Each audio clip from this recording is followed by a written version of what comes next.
Greetings. There's been a little bit of a buzz over the port of Grandia II, and honestly, I was wondering how it would turn out the moment I saw it even announced. With how hit or miss JRPGs tend to fare on PC, it was fair to go in with a healthy dose of cynicism, and what better person to go in cynical than me? Oh, lots of other people actually. The resolution options are actually pretty varied here. You have a wide array of options ranging from the ancient 640 by 480 all the way up to 1080p.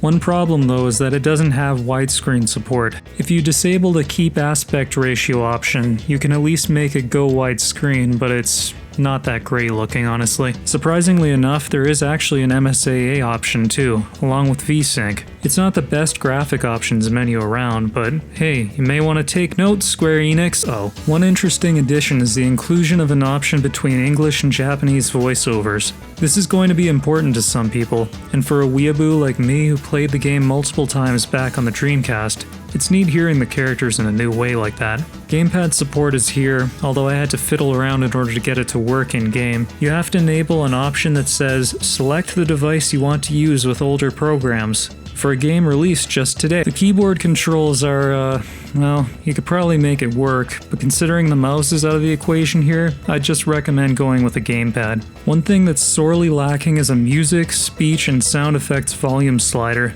This may not seem like such a big deal at first, but I find some sound effects are overpoweringly loud compared to the voices or just the music itself. Some examples include the unusually loud footsteps, bird monsters flapping their wings in battle, and Ryudo's sword during his victory animation.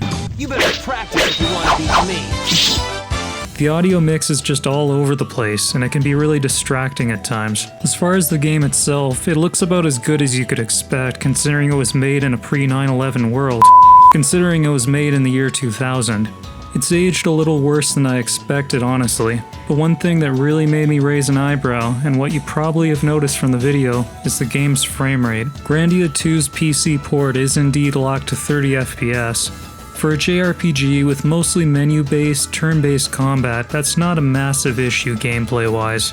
From an aesthetics standpoint though, and I'm gonna be honest here, I really don't like having the frame rate on a PC game capped that low. It looks less smooth, and even something as simple as moving around the overworld feels a little more clunky than it should. That's a minor complaint to some, but to me and several others, it's really jarring, and not really what we were hoping to see in a 2015 re-release. It's important to note that this isn't a remake, nor did they claim that it was supposed to be. Maybe that's why they retitled it Grandia II Anniversary Edition, but if you can look past the frame rate, the lack of widescreen support, the odd sound mixing, and the archaic graphics, Grandia II's port is passable at least. If you're pining to play something from the Dreamcast era that you may have missed out on, or just want to revisit it again, it's worth giving it a look. Just keep in mind, this game may not have aged as well as you'd hoped for, but at least there's Sky. I cannot stand him. What a pompous fool.